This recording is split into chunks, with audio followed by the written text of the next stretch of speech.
My name is Amy Carpenter. I am the Communications Associate at the Kentucky Resources Council, and I would just love to officially welcome you all to our third and final 2022 educational session, Advocating for Environmental Change. For those of you who are not familiar with KRC, we are a 501c3 nonprofit in Kentucky. We provide pro bono legal work for environmental threats across the state. We have been active since 1984, protecting Kentucky's air, soil, and water and people from environmental threats. We are so excited that you all are here with us this morning, and especially honored that our two amazing speakers have had the opportunity to join us. Today, we'll be hearing from two incredible women, Susan Goddard and Margaret Carrero. Susan is a lifelong Kentuckian along with her husband. Her two sons are graduates of Franklin County and Kentucky colleges, and she and her husband are the proud grandparents of 4 grandchildren. Susan is retired from state government. She started her work in state government under Governor Martha Lane Collins in literacy work.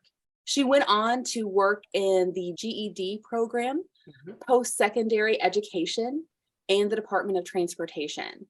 She's also worked at Midway College, and she's a former business owner of Franklin County.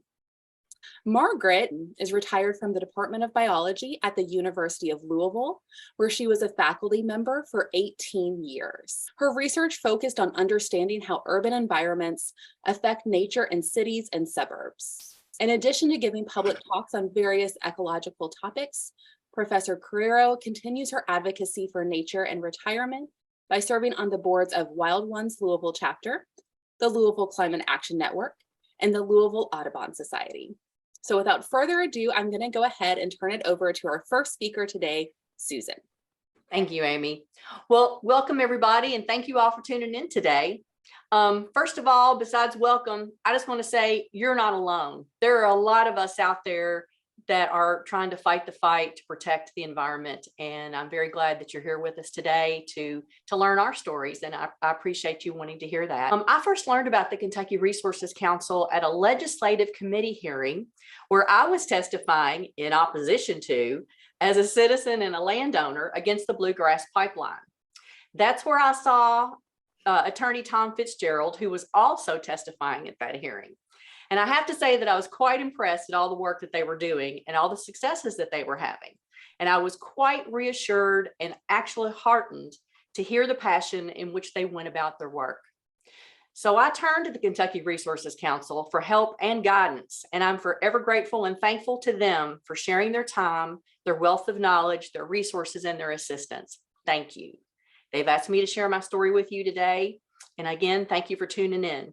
And I'm going to tell you to feel free to ask any questions, and you can also contact me for additional information. The council has my information, but it's scenicspringfarm@gmail.com in case you need me.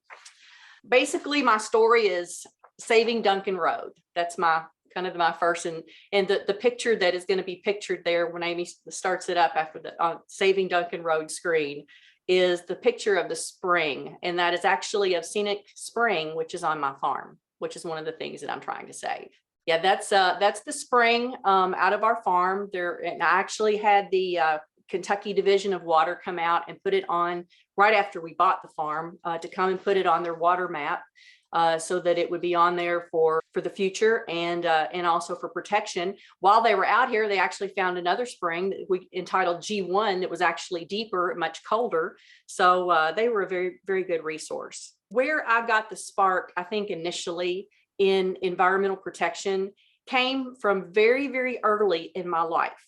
That ranger that's pictured there with his little bear, Smokey, came to our school when I was like in the 3rd, 4th grade in elementary school, and they did a presentation and showed Smokey, and they showed the film, and everybody was just so and I immediately wanted to go protect the environment. I wanted to be one of those people who goes out and protects the water, protects the animals, and tries to do my best to do whatever I can to protect the environment and the animals within it. So public education at an early age really does work. It sure put the spark in me. Then we began with building our home and living our dream. In 1987, my parents, Henry and Bonnie Hall, and my husband Tom and I bought a 47-acre farm on Duncan Road, which we named after our spring, Scenic Spring Farm. With the help of our family and friends and their strong backs and sweat and helpful hands, Tom and I built our barn, and we designed and built our home, which we entitled our Forever Home. Our friends and family, as they built theirs, we had a lot of payback. We had a lot of favors to return, and we were glad to do it. Tom and I were both born in Franklin County, as Amy had said, and I was also a private business owner and worked for Midway College. And Tom also served in the Air Force as well. And that's where he learned a lot of his skills for the Department for the Blind, where he had worked for many years. That's a picture, or several pictures. The bottom picture is our barn, which was the first thing that we built, because we built the house ourselves. As we found things on sale, we would store them in the barn, and then we would put them up there, and we'd start building the house. First teaching our children how to learn to ride a horse. And then the top picture is my grandchildren and my children and a little pony that we had pony rides one day last summer. Getting started, one of the things that I wanted to do, because in protection, I thought it might help me down the road, was as I contacted the Kentucky Division of Water, as I told you, to get our Scenic Spring Farm in G1 Springs officially on the map. This also helps with research. If there's people in the area that are doing research on waterways, on sinkholes, things like that, where they might have to do dye runs in order to find, because of the karst nature of our soil, there's multiple waterways that run throughout our soil and throughout our rock system. And so sometimes they have to find if someone's spring is drying up or whatever. And so by having your spring and your waterways listed, it's a great resource, and it also helps the state, and it also helps you in future zoning cases later on down the road, because you've documented what you have on your farm. The next thing I did was I worked with the Division of Forestry, and also the Division of Water can also tell you if you're in protected waterways and the type of information. Of course, you can get some of that from your county planner as well. But the Division of Water is a good friend to have and a good tool to use when you're working with zoning issues on finding out if the developer has submitted and filed the correct water plan. We also contacted the Division of Forestry, because we have a lot of woodlands on our farm as well, and we wanted to see if there were any trees that were diseased. We wanted to protect our woodlands and make them flourish. And so that's one of the things we did. We had a ranger come out, he walked the farm with us, and we were also kind of be able to come up with a plan for our woodlands for species that are invasive and things like that. So they were of great help, and they will come out free of service to be able to do that for you. And I was really, really thankful to them. Our world was about to change. We'd been on the farm since 1987. We had pretty much lived in harmony with the Industrial Park 2 and Industrial Park 3 that had been built.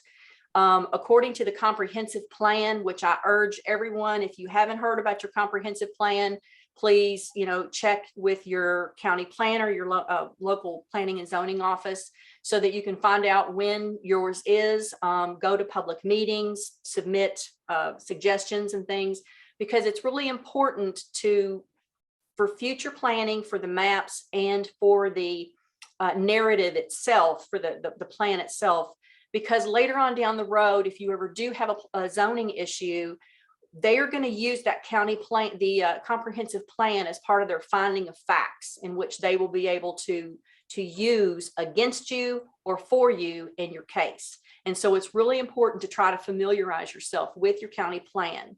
Also, if there's a state highway, if you're located on a state highway such as we are, we're very right off of the interstate. It's also very helpful to contact your, I guess it's the Cabinet of Transportation in our state. It might be different in other states, but if they're under a U.S. highway, they're under their purview. And so even if you have a development that shows you, like the one behind us here at one point, they showed us that all of their entrances would be towards the inside. They would come to a cul-de-sac. However, when it came to fruition, all these outcroppings of started, all these entrances started coming on to Duncan Road. And we're like, that wasn't in the plan, y'all. And they said, well, that's because we didn't mention that because the state cabinet is in, that's in their purview. They grant those egresses onto it, not us, those permits. And I'm like, well, you all didn't tell us that, when you laid it out before the public. So that is something that you may want to talk about as well. Whenever anybody, you do go to a planning and zoning meeting and you look at the plan, find out who exactly is going to be able to make those entrance permits available to people who are the developer, and so how it's going to impact the public. At one time had a lot of shielding from the development, the Industrial Park 3. There were rows and rows, in fact, a whole forest of trees and berms, which this developer took out everything. So now he just laid bare for all the neighbors to see and did it without any permits whatsoever. And multiple calls to planning and zoning, but he was able to do that, take away that, and now we see it night and day, light pollution, noise pollution. We have no hope. On your screen now, you're going to see the Blanton Crutcher farmhouse. Also, it was known as the Maryland Farm. This house, which was located on this 103-acre farm next to us, the home was built in 1796. It was being built as Kentucky was seating its first governor. The home and both the land were placed on the National Historic Register in 1975, but it was demolished in August of 2019. It was burned in 2020, and the fire was deemed illegal by the Farm Marshal and the EPA. And then they buried the remains on the back of the farm. The house was gone. But the big thing is the land is still listed on the register. And so we are using that to fight, so still fight the fight today. These are just some other pictures of the home. At once, it was a very stately home, very historic. It was one of the most productive hemp and hay farms in the area. And it was very well loved by a lot of people in this community. And they were hurt when it was torn down without any type of public meeting at all or any notice that it was going to be gone. This was one of the headstones, the gravestones. On the National Register, it was mentioned that it was noted actually and confirmed that there was a grave listed on the property. This one was of Elizabeth Minor, and she was born a slave and died a free woman, but she stayed there on the property to take care of one of the relatives who had died, and she raised, from the family history, she had raised their children, and so they gave her a house and a beautiful headstone. And we tried to save the headstone, and they ended up putting it in the house and tearing it down alongside the house. I actually offered to even try to buy it. It's gone. One reason that I reached out to the Resources Council was because it was just so mind-boggling. There were so many aspects to this zone change.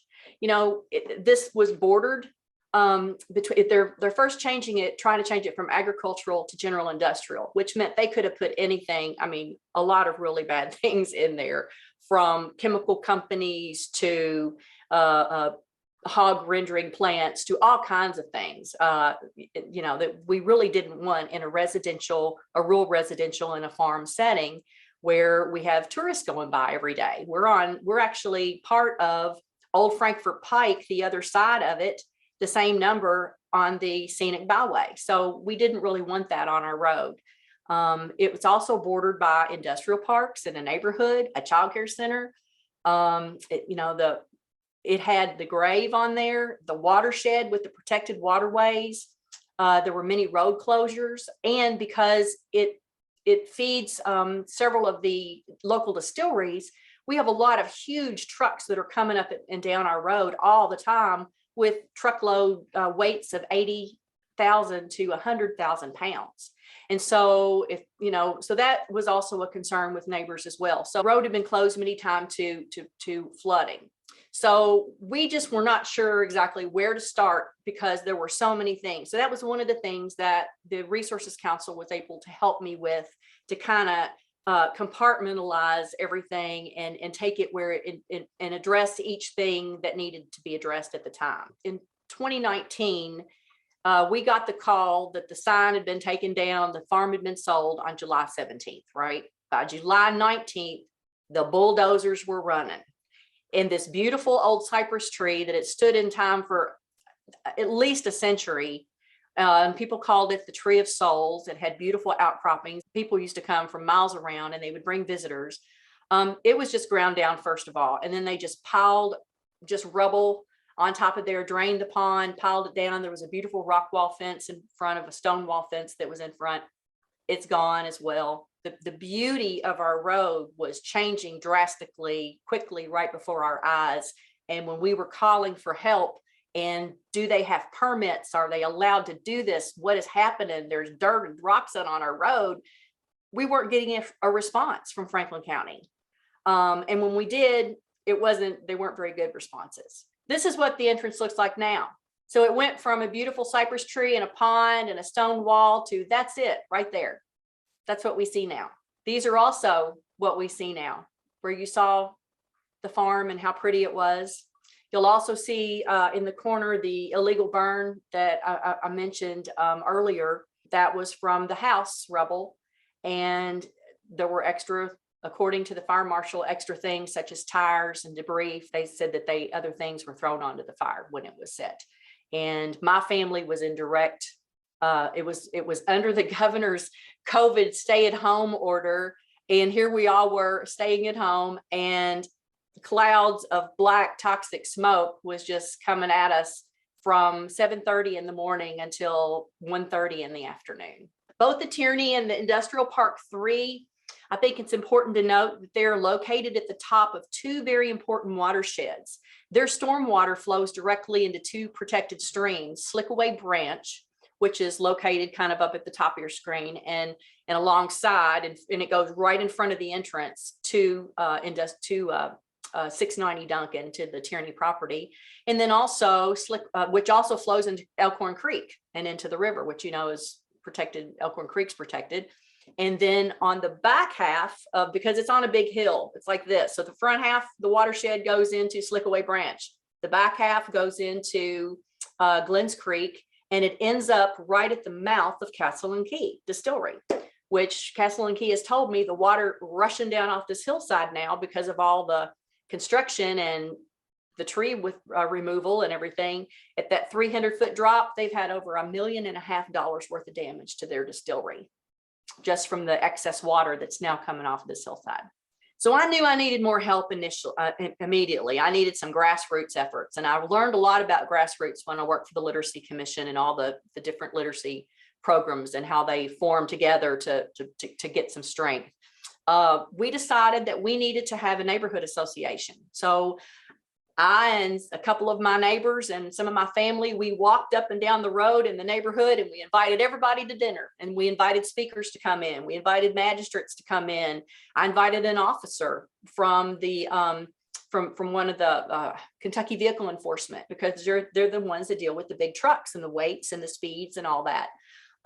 So we had them, we had some other homeowner association and citizen groups come and talk, and just to kind of let us know. And also we asked for a lawyer to come and tell us, what are we going to be expecting with this? This is a great, we've got a lot of money that we're having to fight here. This gentleman's very rich, and he's got the industrial park folks that are backing him. And we're just ordinary citizens. We're nurses and state workers and clerks in grocery stores, and we're just average citizens. And how are we going to fight these people? So one of the things that we had to decide too was whether or not we were going to involve the media. I had once worked in a communications office, and my former supervisor, Brian Armstrong, once told me to always stay ahead of the story. He said, it's much better to set the tone and to provide the information that you want them to have and the facts ahead of time. Otherwise, he said, you're just always going to be catching up, and you're going to have a reactionary tone to all your responses. And he said, it's better to get ahead of the story and give them the story ahead of time. Then I also began to do open records. Open records are going to be one of your best friends. And don't be shy to do an open records request several times, because sometimes they may not give you all the records, but they might give them to you in the 4th or 5th because they didn't realize they didn't give them to you in the first one. And so you might get something down the road that might help you that you didn't earlier on when you did the first record search. So don't be afraid to ask for open records. And subscribe to your local paper and begin following reporters. See different reporters and how they report the news or the stories and who's covering planning and zoning. I contacted them. And I do have to say, I was very lucky to have contacted a couple of the reporters. One of them, of course, covered the fire. The moment that the fire department and the police had not come out here yet, I called her. She was out here in 10 minutes and she started covering it. She had to use her inhaler because she got sick, but she covered it. It was a good story in the paper. And we've had several stories to plead to the public and to tell our side. So that is one of the things that I suggest. The other really, really good thing that helped me at one point, we were in a meeting. I had been told in writing and in person that they had our finding of facts, which is a very important document when they're getting ready to decide yes or no against your zoning case. I was told it had been included. The reporter sitting behind me tapped on my shoulder and said, "Miss Goddard, why did you all not submit your finding of facts?" And I'm like, "Well, we did. What are you talking about?" She said, "I did an open request for every finding of facts and your all's was not included." I said, "Uh-oh, well, here's a copy of our finding of facts." And I had to stop the meeting and say, ask the chairman, "Do you have ours?" And he said no, and had to ask the program manager there who was in charge, "Do you have them?" And he said, "Well, she turned it in late. She turned it in 1 minute late." But what I had gotten back from them had said, "We got your electronic copy. We also received your written copy." So they had it. It just didn't get put into the packets. But I never would have known had I not had a good rapport with that State Journal reporter, and she told me about it. Another good response, especially when you're on a county line situation, the way that we are, is the county line runs back and forth across our property and across his several times. So there's issues that may start in Franklin County that may end up in Woodford County. We are very, very fortunate to have Judge Kay of Woodford County. He's been very helpful. He provided information. He's written letters. He actually sent somebody, he's made phone calls himself on our behalf to Judge Wells, and to other people. And so he sent his officials to be there on our behalf and read letters into the record. So if you're in a multi-county situation, be sure and call that other county. A lot of times also their county planner was very forthcoming with rules and regulations and zoning laws and ordinances that everybody should be following, every county across Kentucky. And so she gave me a wealth of information that I had not been able to obtain from the other counties. So, be sure and use whatever resources that you can. Our zoning status, where are we now? Well, the developer's rezoning application was approved by Planning and Zoning in 2020. At that first meeting. Then they had the finding of facts and they approved it. But then when it went to the Franklin County Fiscal Court, we found out you basically have two things you can do. You can fight them, you can take them to court and you can fight them and hire an attorney and do that. Or you have a right as a citizen to ask for an evidentiary hearing. And this is an open hearing. The magistrates actually have to bring it forth to the court and ask for it and vote in order to have this. Our magistrate did that and they had an evidentiary hearing. It lasted 7.5 hours. It was done in person and by Zoom because it was in the middle of COVID, but they overturned the planning and zoning. And so they said it has to remain agricultural. So we were really tickled about that. However, he continued to do the same things that he was doing as far as his construction and all those types of things, the grading, preparing for industrial sites.